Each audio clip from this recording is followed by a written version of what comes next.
tadi sudah diuraikan bahwa satu-satunya cara adalah kita datang kembali kepada Tuhan. Kalau dulunya kita menjauhi Tuhan, sekarang kita bertobat, datang ke hadapannya, memohon ampun, dan Tuhan akan melepaskan kita dari segala belenggu yang tidak sanggup kita lepaskan. Entah itu belenggu dosa, belenggu sakit penyakit, belenggu apapun itu sanggup Tuhan lakukan karena Dia sudah melakukannya di atas kayu salib, dan sampai pada saat ini Dia masih menunggu setiap diri kita yang mau bertobat dan datang di hadapannya.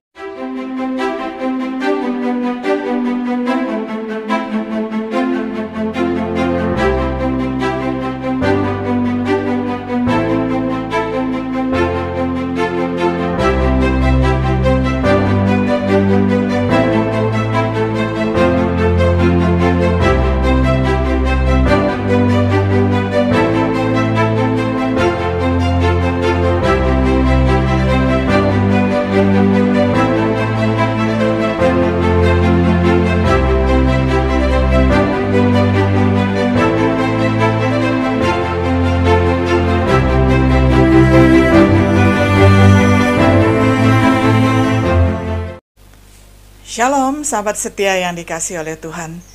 Jumpa lagi di dalam acara Renungan Sahabat Setia. Pada hari ini kita akan membahas satu tema, pembebasan dosa umat.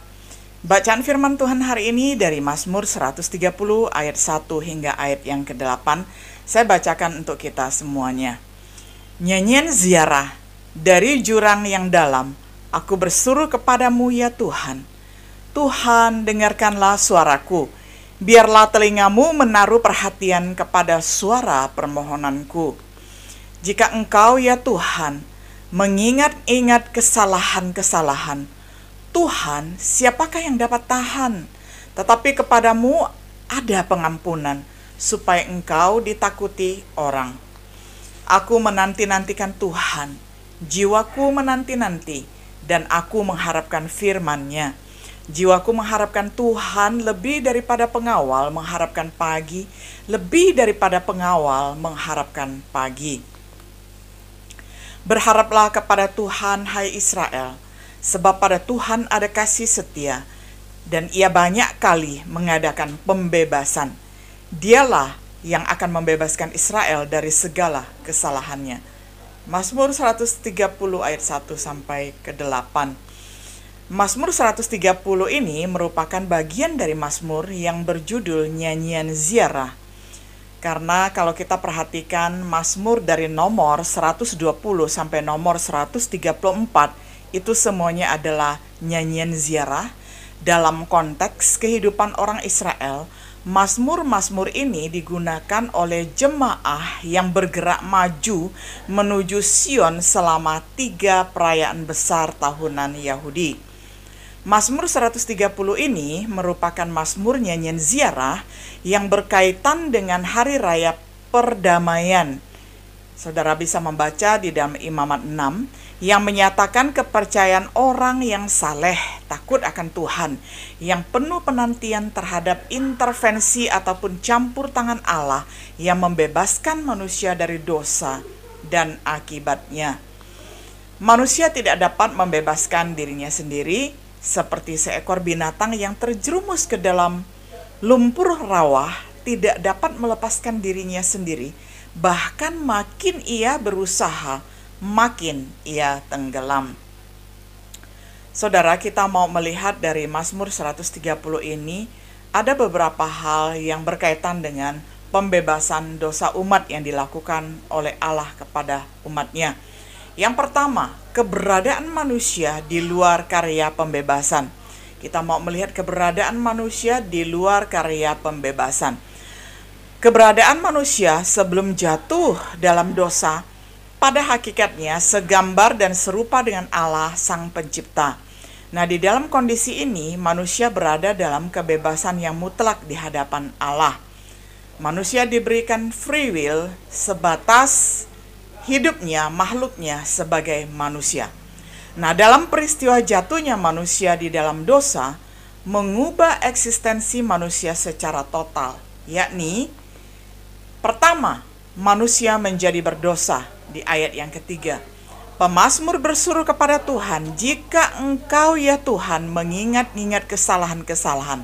Nah, istilah kesalahan di dalam konteks ataupun di dalam teks Ibrani lebih tepat diartikan dosa atau pemberontakan yang dilakukan manusia terhadap Allah, sehingga dosa menyatu di dalam kehidupan manusia. Perbuatan dosa berasal dari hati ataupun pusat kepribadian manusia. Ketika dilihat Tuhan bahwa kejahatan manusia besar di bumi dan bahwa segala kecenderungan hatinya selalu membuahkan kejahatan semata-mata. Itu ada di dalam Kejadian 6 ayat yang kelima, sebelum Allah memusnahkan manusia dan segala isi bumi ini pada zaman Nabi Nuh. Yang pertama adalah manusia tidak tahan hidup di hadapan Tuhan, ayat 3. Karena kehilangan kemuliaan Allah pada manusia, maka manusia tidak dapat menghampiri Allah untuk bersekutu. Saudara, ketika manusia belum jatuh ke dalam dosa, manusia bebas berbicara dengan Tuhan. Allah juga dapat berbicara kepada manusia secara langsung. Tetapi ketika manusia tidak taat dan membiarkan dosa menjeratnya, jatuh ke dalam pencobaan, akhirnya manusia kehilangan kemuliaan Allah dan putuslah hubungan dengan Allah, dan akhirnya manusia mati di dalam kebenaran. Sehingga kalau kita kaitkan dengan kedatangan Tuhan Yesus yang datang ke dunia ini, Yesus mengatakan, "Aku adalah jalan, kebenaran, dan hidup." Karena manusia pertama, yakni Adam, sudah mati terhadap kebenaran, maka Yesus sebagai Adam yang kedua datang ke muka bumi ini menyatakan sebagai kebenaran. Manusia yang percaya kepada Allah dihidupkan kembali di dalam kebenaran dan hidup kekal di dalam Tuhan. Nah, saudaraku yang dikasihi oleh Tuhan, keberdosaan manusia menyatakan keadaan manusia yang tidak tahan berdiri di hadapan Allah dan cenderung dalam murka Allah, sehingga manusia hidup di dalam kegelisahan, ketidakpastian. Manusia hidup di dalam kegalauan karena di luar Allah tidak ada jaminan keselamatan. Di luar Tuhan Yesus tidak ada jaminan kepastian keselamatan.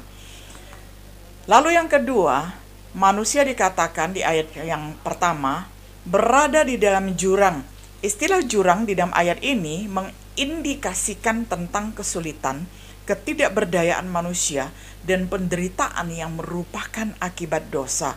Nah, saudara, jadi betapa hopelessnya manusia, betapa tidak ada pengharapannya manusia ketika hidup di luar Tuhan, di luar pembebasan Tuhan, maka manusia berada di dalam jurang maut.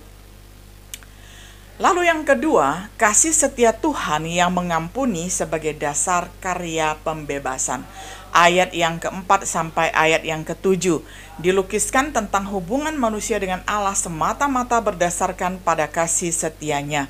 Hubungan ini tercipta berdasarkan gagasan Allah sendiri secara aktif.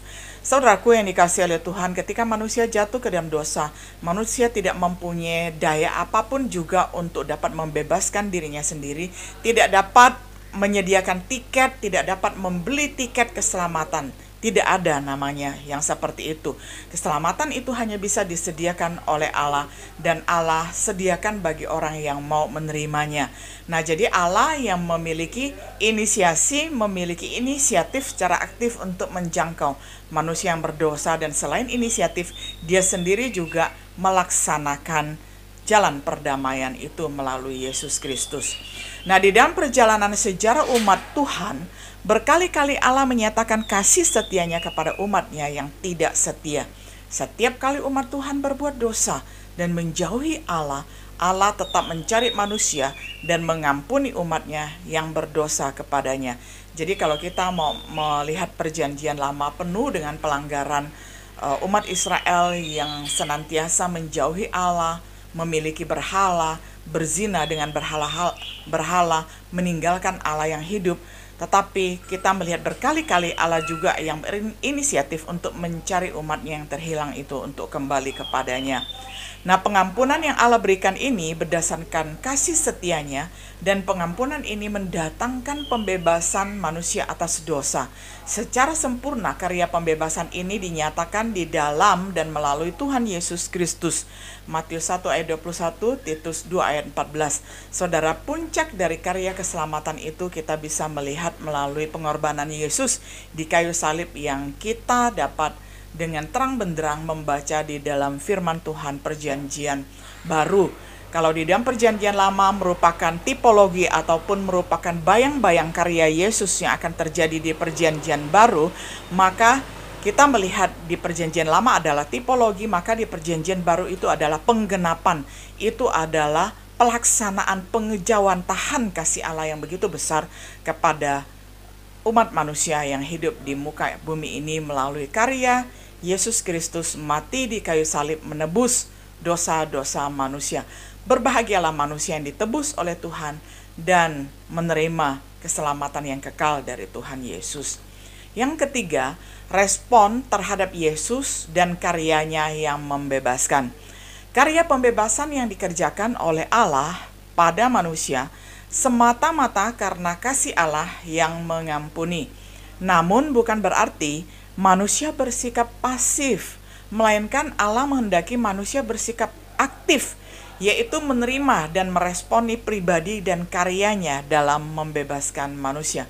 Memang keselamatan itu Allah berikan secara gratis, tetapi bukan berarti bahwa manusia itu pasif saja dan kemudian tidak menyambut dengan sukacita. Nah, Allah memberikan keselamatan yang kekal itu dengan cuma-cuma karena kita tidak mampu membayarnya. Jadi Allah memberikan secara gratis di dalam Yesus Kristus. Nah, tetapi manusia juga diharapkan oleh Allah untuk aktif ya, memberikan respon sehingga menyatakan rasa syukur kepada Allah yang sudah memberikan keselamatan itu, dan setelah menyambut keselamatan itu hidup dengan penuh sukacita, hidup dengan penuh tanggung jawab mengerjakan keselamatannya di dalam Kristus Yesus. Hidup berbuah, menghasilkan buah-buah yang positif bagi diri sendiri, bagi keluarga, dan bagi masyarakat dunia, baik secara sempit maupun secara global. Nah, itulah panggilan hidup kita di dunia ini agar menjadi instrumen berkat Tuhan. Lalu kita melihat bahwa respon manusia diharapkan aktif, maka usaha pertama yang dapat dilakukan itu adalah berseru kepada Allah di dalam ayat pertama. Respon manusia berdosa kepada Allah yaitu berseru kepadanya. Berseru ini menunjukkan sikap manusia yang membutuhkan Allah setelah manusia jatuh ke dalam dosa, membuat manusia jauh dari dosa. Ilustrasi sederhananya, kalau seseorang tenggelam, dia tentu saja berupaya, walaupun mungkin sedetik, 2 detik dia bisa menaikkan tangannya di atas permukaan air, dia akan berusaha menyatakan help, berteriak, minta tolong kepada siapapun yang melihatnya. Nah, jadi berseru kepada Allah ini adalah respon yang dikehendaki oleh Allah. Sikap semacam ini hanya mungkin apabila seseorang menyadari keberadaan hidupnya yang sebenarnya di hadapan Tuhan. Di luar konteks ini, seruan doanya hanyalah emosi saja. Jadi seseorang yang berdosa itu betul-betul diharapkan oleh Tuhan agar aware, menyadari bahwa betapa dirinya ini sudah jatuh ke dalam dosa dan tidak ada seorang pun yang dapat membebaskannya dari murka dan dari maut sebagai akibat manusia jatuh ke dalam dosa. Nah, tetapi puji syukur kepada Tuhan, Allah menyediakan keselamatan. Jadi kita sebenarnya hanya tinggallah menyambutnya dengan penuh kerendahan hati, memohon dan berseru-seru di hadapan Tuhan untuk meminta pertolongan dan keselamatan dari Tuhan. Nah, kemudian ayat yang keempat, hal ataupun respon yang kedua sebagai tanggung jawab kita sebagai manusia adalah memohon pengampunan. Berdasarkan kasih setianya, Allah menyediakan pengampunan bagi mereka yang berseru kepadanya. Sikap memohon pengampunan ini memberikan pengertian mengenai sikap dan merendahkan diri dan bertobat di hadapan Tuhan. Jadi saudara, ketika kita bertobat, kita meninggalkan hidup lama kita dan kita mengarahkan diri, mengarahkan pandangan kepada firman Tuhan, kepada jejak Tuhan, kepada teladan Tuhan, agar hidup kita menjadi baru. Kita menanggalkan manusia lama dan mengenakan manusia baru hidup menjadi ciptaan yang baru di dalam Kristus Yesus. Yang ketiga, mengharapkan Tuhan. Ayat yang kelima dan keenam. Tuhan melibatkan seluruh kepribadian manusia. Hal ini dinyatakan melalui ayat 6 yang berbunyi, jiwaku mengharapkan Tuhan. Pengharapan didasarkan pada janji Allah. Ayat yang kelima. Jiwa atau hati merupakan pusat kepribadian manusia. Nah, saudaraku yang dikasihi oleh Tuhan, disinilah di dalam kehidupan kita dapat mengoreksi diri sendiri dan juga merefleksikan diri sendiri. Apakah kita betul-betul berseru dan mengharapkan Tuhan yang menjadi penolong satu-satunya di dalam kehidupan kita, saudara. Penolong yang kekal, penolong yang tidak akan membiarkan kita terjerumus di dalam dosa. Yang keempat, konsekuensi karya pembebasan bagi orang percaya. Jadi ini adalah berita yang sungguh sukacita setelah Allah membebaskan dosa umat manusia, kita melihat dampaknya ataupun konsekuensi akibat karya pembebasan bagi orang percaya. Nah, setelah manusia mengalami karya pembebasan Allah, maka konsekuensi praktisnya adalah manusia yang telah menerima pembebasan itu pasti bersedia memberitakan pribadi Allah dengan kasih setianya. Itu ada di ayat yang ke-7. Saudara, pada saat ini di tahun 2020 di era pandemi COVID-19, setelah ada beberapa statistik yang mencoba menghitung manusia di bumi ini ada sekitar 7 miliar, saudara, 7 miliar orang.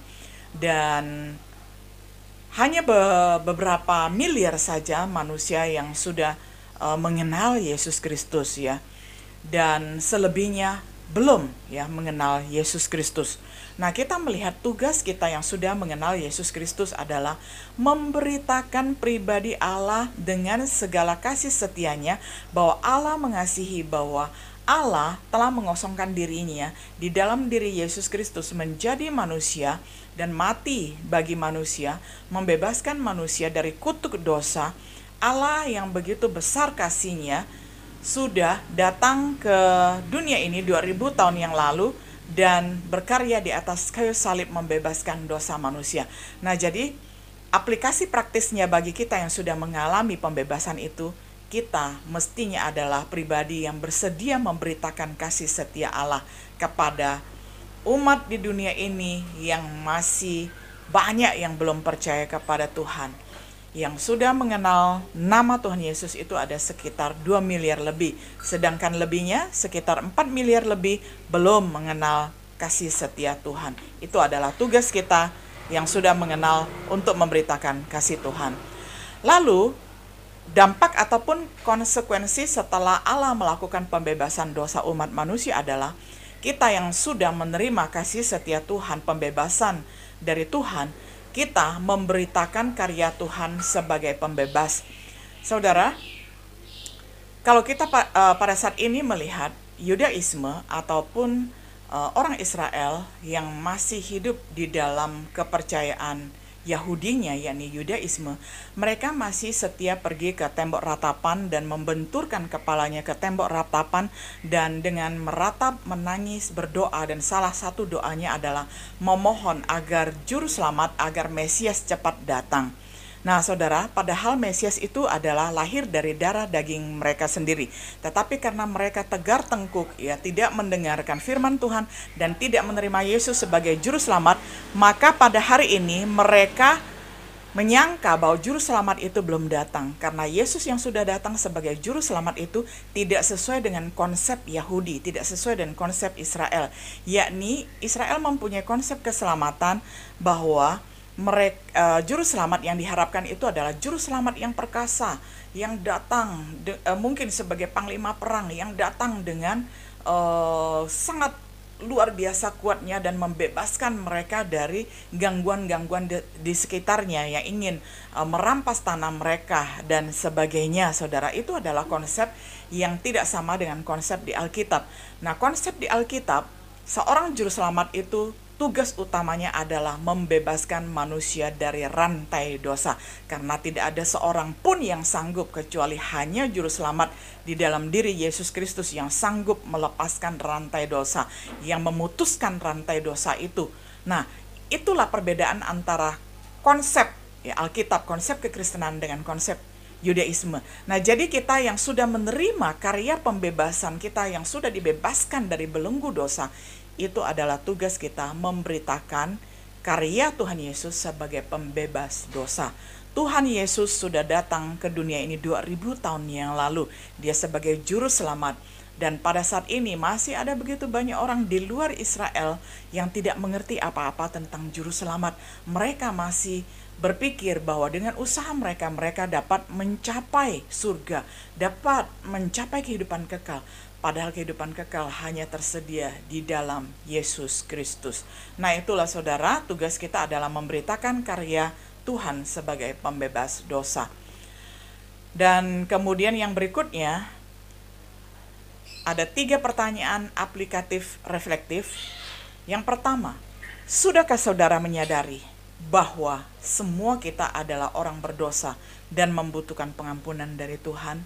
Saudara, jadi kalau kita sudah menerima Tuhan Yesus sebagai juru selamat bertahun-tahun yang lalu, kita refleksikan kembali. Kalau kita sudah menerimanya, kita bersyukur. Kalau belum, inilah saatnya untuk menerima, belum terlambat. Yang kedua, pernahkah saudara menyadari bahwa kesulitan hidup, penderitaan merupakan bagian integral dari akibat dosa? Kalau begitu, apakah yang harus saudara lakukan? Tadi sudah diuraikan bahwa satu-satunya cara adalah kita datang kembali kepada Tuhan. Kalau dulunya kita menjauhi Tuhan, sekarang kita bertobat, datang ke hadapannya, memohon ampun, dan Tuhan akan melepaskan kita dari segala belenggu yang tidak sanggup kita lepaskan. Entah itu belenggu dosa, belenggu sakit penyakit, belenggu apapun itu sanggup Tuhan lakukan karena Dia sudah melakukannya di atas kayu salib, dan sampai pada saat ini Dia masih menunggu setiap diri kita yang mau bertobat dan datang di hadapannya. Yang ketiga, tahukah saudara bahwa kasih setia Tuhan yang mengampuni dapat membebaskan saudara dari dosa dan akibat dosa saudara? Saudaraku ini kasih oleh Tuhan, ini adalah pertanyaan yang ketiga. Kalau selama ini saudara belum tahu bahwa Yesus dapat mengampuni saudara, inilah saatnya saudara membiarkan diri saudara untuk dilepaskan dosanya dengan kita merendahkan hati, datang ke hadapan Tuhan Yesus, memohon pengampunan, memohon kelepasan itu, dan niscaya setiap diri kita akan diampuninya karena janji Tuhan adalah iya dan amin. Sahabat setia yang dikasihi oleh Tuhan, bagi kita yang sudah menerima karya pembebasan dosa dari Tuhan Yesus selama puluhan tahun di dalam kehidupan kita, dan kita yang sudah menikmati keselamatan itu berpuluh-puluh tahun, ingatlah bahwa di pundak kita ini masih ada tugas, yakni pergi untuk memberitakan kasih setia Tuhan, agar pembebasan dosa umat ini bukan hanya kita sendiri yang sudah menikmatinya, tetapi kita sebarluaskan sehingga akan ada begitu banyak orang yang lega mendapatkan pengampunan dari dosa. Nah, kiranya Tuhan menolong kita semua untuk dapat menjadi sahabat-sahabat setia bagi semua orang yang membutuhkan. Kiranya Tuhan memberi kita kelimpahan, memberkati kita semua, dan memberi kita sukacita surgawi. Shalom.